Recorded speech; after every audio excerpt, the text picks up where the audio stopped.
So I want to just start by really honoring the miracle, the many, many miracles that has brought, look at this group of freaking people. Look around you. Look at the person next to you. Look down your row. First of all, we're freaking hot.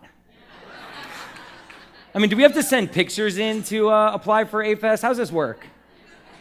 God. But really, just really honoring the miracles that's brought this group all here together in Puerto Vallarta, Mexico. It's a real miracle, and there's no coincidence going on here. This is incredible. So I want to start by really talking about the title of my talk. How did it get to be this way? What way? What do you mean? What way am I talking about? I mean, humanity's done so many great things, from music to architecture to art. There's just so many incredible things going on. I mean, even things like Facebook. We could stay in touch with everyone we've ever known. People, our friends from nursery school, or we could fly across the world and we could visit new places and visit friends in other countries. It's really incredible. But there's something, as I sit in my little jungle existence off the grid, I look out and I think, how are we doing what we're doing to this incredible, magical world? How are we destroying her like this and continuing to do it? How do we treat animals this way and continue to drive them into extinction? Right now, as we sit here in Puerto Vallarta, we're making animals, these incredible things that have taken millions of years to come about, and we're driving them into extinction. Our rivers are polluted, our water supply, our food is poisoned. I mean, the freaking icebergs are melting. Our oceans are rising. They're going to flood our cities. Wait a minute.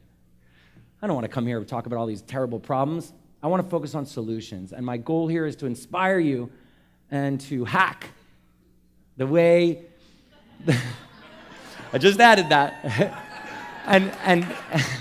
and truly hack the way we're living. The next bit of the title is Recreating Our Cities and Towns. It sounds like this developer's marketing. Hey, we're going to redevelop our cities and towns. Join me, www. It sounds like, what does that mean, recreating our cities and towns? Do we really have a say in the way our cities and towns are? Or is it just, we come in, we're born, and things are that way, and then we just do what we do, and then we die, and slowly they morph a little bit. But I think we do. I think we actually can drastically change the way these things are set up. And then the last word in this title, intention. A lot of us have been talking about intention, right? So I actually went and I looked it up in the dictionary, and it said it's the determination to make things a certain way. It's pretty simple, right? The determination to make things a certain way. Now, when I kind of take that in and think about it, what I think about is we're here, we have to set our goals. How can we figure out how we can go from here to there most directly without zigzagging? And sometimes we zigzag through these macro decisions, like who our lifelong partner is. Like sometimes people get married to someone they don't even like, and they stay married their entire lives, or work at a job that they hate and has absolutely no meaning. Crazy. The next interesting definition I saw of intention was a holy and pious offering. Pious? Is that how you say that word? Yeah, holy and pious offering. You go to your church, or you go to Mecca, or you go to the temple or you go to temple and you leave this offering, and that's your intention. So what that really made me really think about was that brings the sacredness into our life's design. And it's this crossroads where we merge the physical and the spiritual design of our life. The physical meaning what we do, our friends, our work, where we live, with the spiritual. What do we want our life to be? What do we want that to mean? So I want to take a moment. For a living, one of my main kind of jobs that I do is I help people design their land. And the first question I'll ask is, where would you like to see your land in a year, or in 5 years, or in 10 years? Do we have any life coaches out here? Raise your hand if you're a life coach.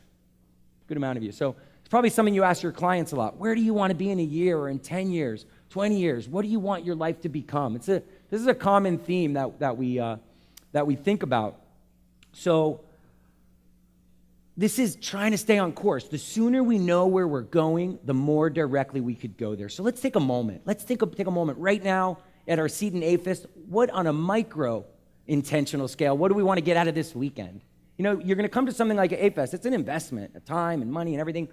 What do we want to get out of it? What do we want to get out of this year? What do we want to see to happen this year? what do we want people to say about us after we're gone? So let's take a moment. Let's take a deep breath. I'm not quite like Emily, not quite as pretty, but let's take a deep breath, close our eyes, and collectively think about that. Let's think about our intention. Think about what we're trying to do.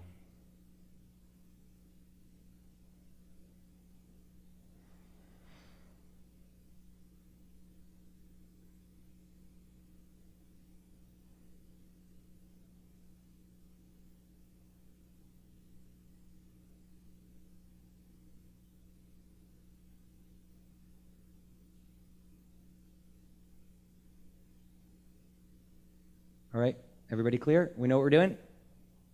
All right, let's go. We're done. Thank you. So we think there's so much talk, especially this weekend in conferences like this, we talk so much about our spiritual awakening. You know, what can we do to bring on this spiritual awakening? So what I want to talk about today is kind of the flip side of that, but the physical awakening. The physical awakening of where's our food coming from and how is it being produced? Where's our water coming from? And where does it go when it gets dirty? How is the place where we live set up? And can we, as humanity, do it any differently? I think we can.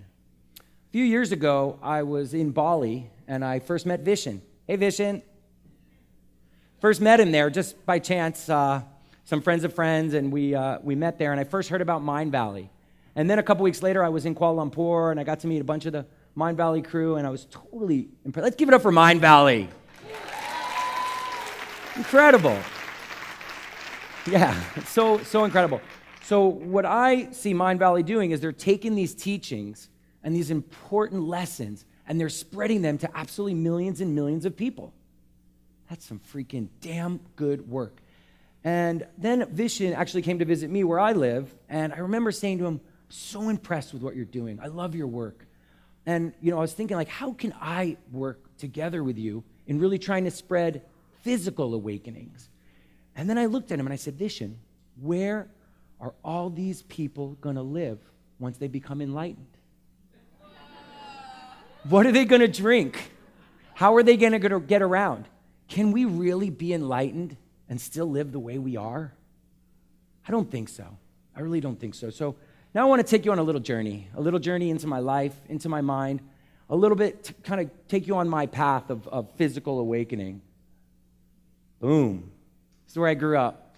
I grew up in North Miami, Florida, the suburbs, your typical American gated community, and it was amazing. I loved it. I lived on a canal 1 block away from the bay, so I spent a lot of time on the water.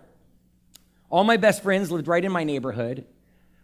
The thing that really, gets me thinking now that I've traveled a lot is how safe it was. I could play in the street. I never had to worry.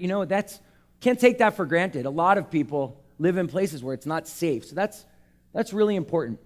Again, something didn't feel quite right about my neighborhood. The design. It's the first mention of that word. I'm going to talk about that a lot. The design, anytime I wanted to go and buy something, I had to drive 5 to 7 minutes in a car to go and buy something. It's pretty shitty design, huh? You need to use gas and drive or bike and take 45 minutes. So that was the first thing that I noticed. The other thing that I noticed is that there was a real lack of a sense of community, a place where neighbors really cared about each other. And I look back on it, and I barely even knew my neighbors. I barely even knew them. Bless you.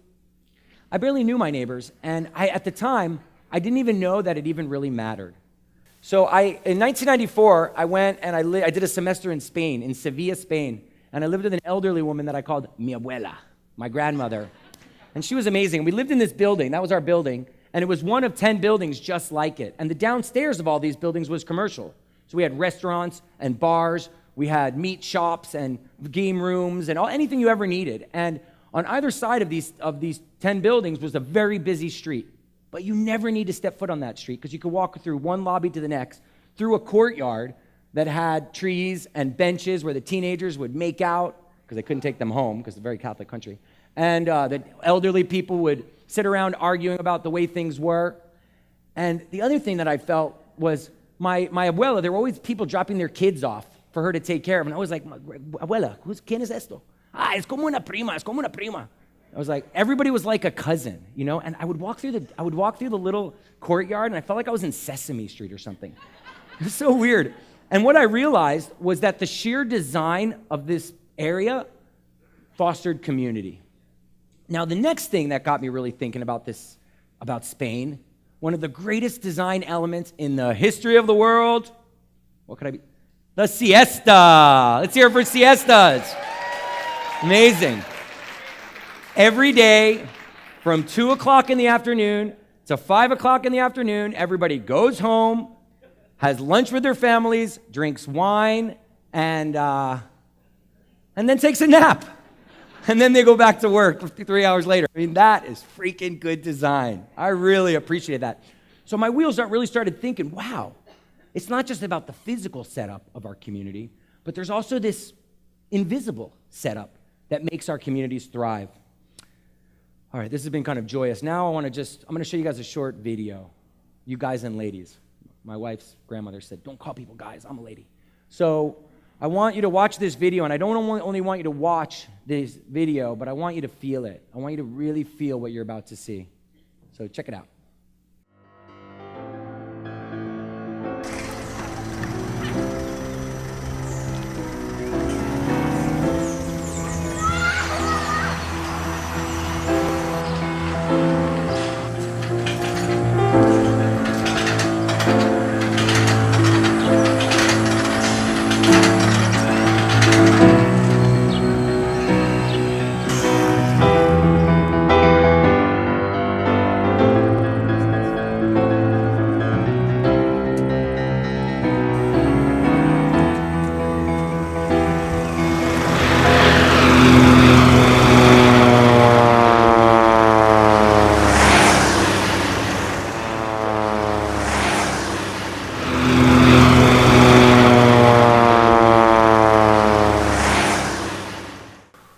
So shortly after my trip to Spain, I traveled to Costa Rica, and I witnessed a playground full of indigenous children get sprayed by a Chiquita banana crop duster with neurotoxic chemicals.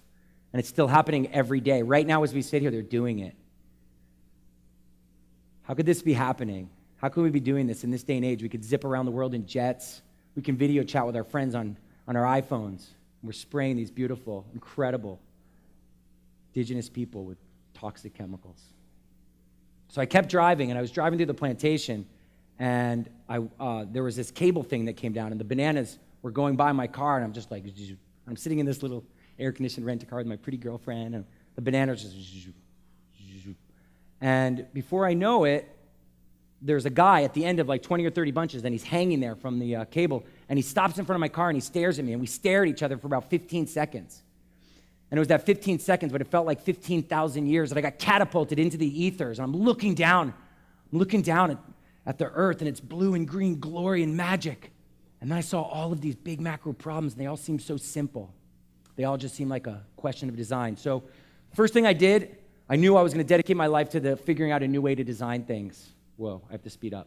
And I started bringing high school students down to Costa Rica, high school and college students, with the goal to show them how beautiful Costa Rica was, the rainforest and the beaches and the people. But then I wanted to show the reality of the rainforest destruction, the reality of the cultural decimation of the indigenous people, the reality of the agricultural macro companies that were just destroying all beauty in their path.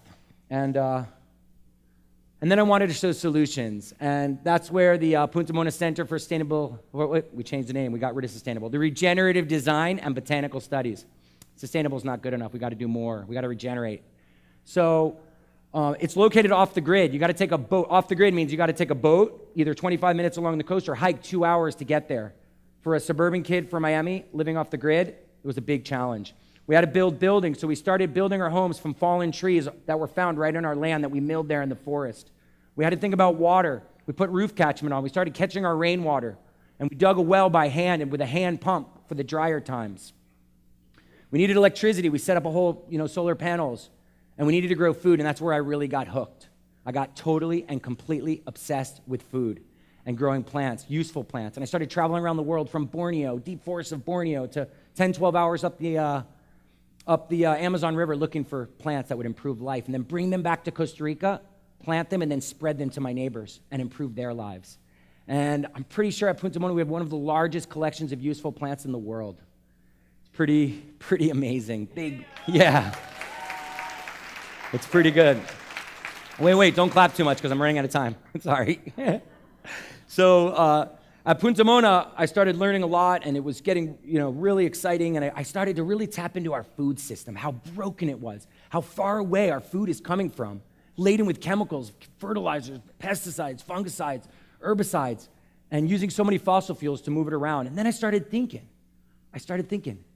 can we actually live where our food is grown? Why is it that we live all stacked up in places, and then our food comes in from far away? Does it really need to be that way? Can we do any better, humanity? And so I started really thinking about this, and it was this time that I first heard the word permaculture. Anybody ever hear that word? Nice. It comes from two words. Which two? Is that a word?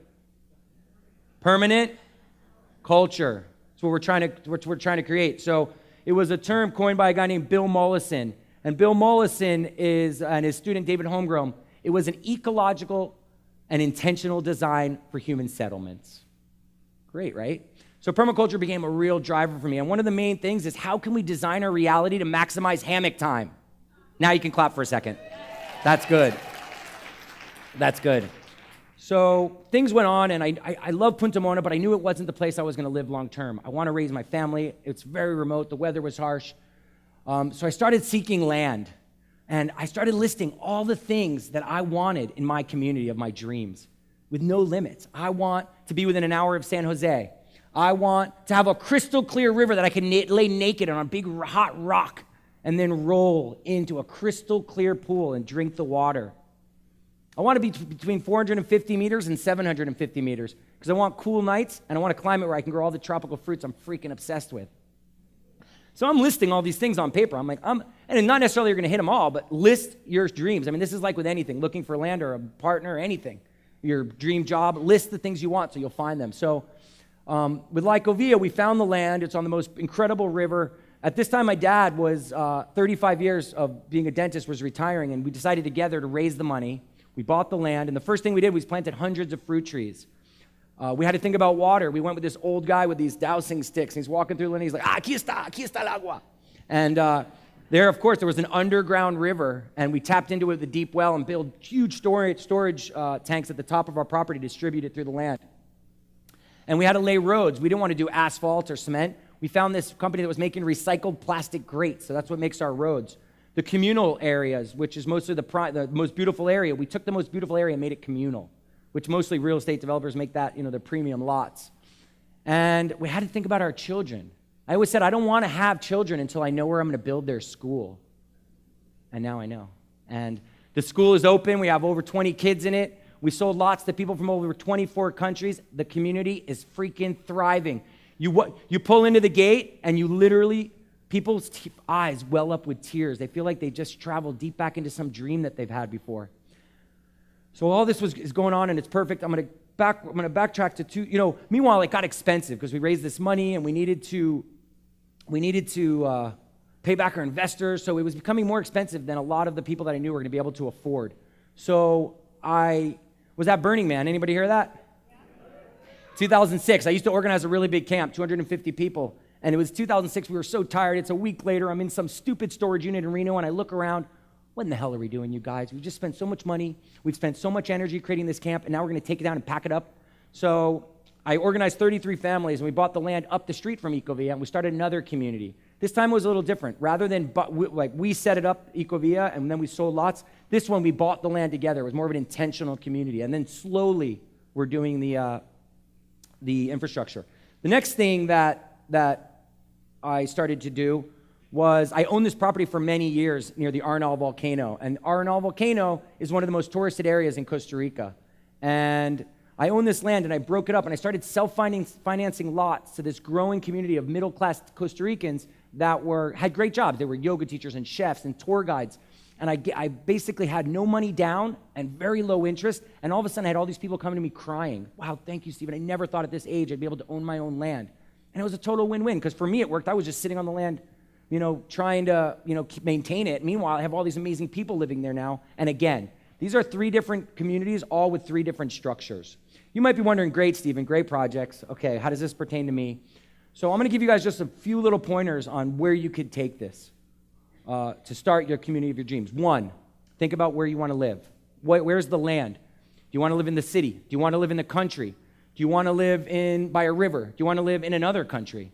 Write it down. Think big. Do you want to be by a crystal clear river? Then you want to think about who do you want to live with. It's not necessarily your best friends.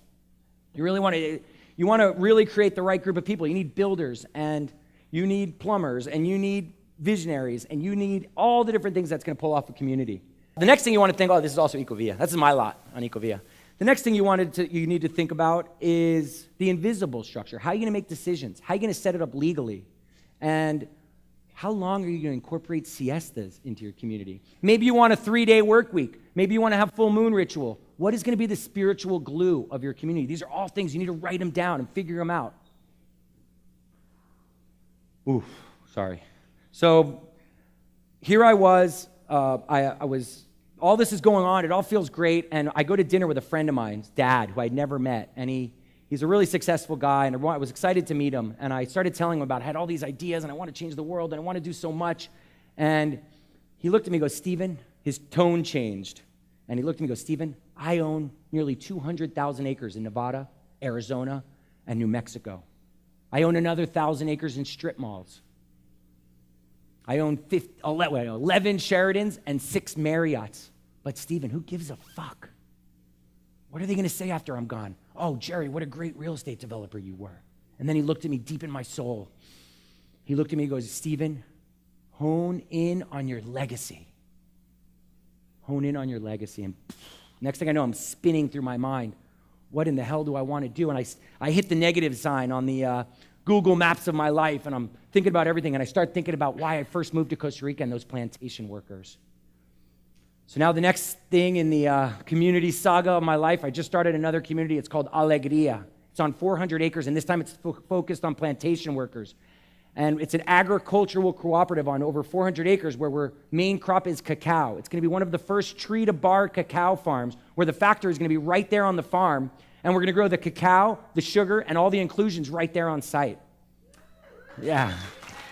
And these workers are part owners of the company. So they've just gone from living in hell, in toxic chemical hell, to now they're part owners of the company. And now we're going to give them their lot. And we're going to build them a free prefab bamboo home. And they're going to be partners in our land. And we're going to plant thousands. We're planting thousands of native trees, which is another amazing business because we're starting this by investors. So we had to think about our investors. We're planting, 150 acres of native hardwoods, which in the end we leave a native forest, but it's an incredible business. We're also creating an ecotourism element that basically think Willy Wonka meets the biggest botanical collection on earth, meets the most coolest eco lodge on a crystal clear river in rolling green jungle hills with food growing all around it. Wow, my time is up. The time is now, my friends. The time is now, my friends. We are the ones we've been waiting for. We can no longer live separately from where our food comes from. We need to live where righteousness and sustainability is more important than profits for big companies. A place where our kids and our grandchildren and our grandparents can age gracefully right alongside each other in the most thriving and amazing community. Things are the way they are, but they don't need to be this way any longer. Thank you so much, A-Fest.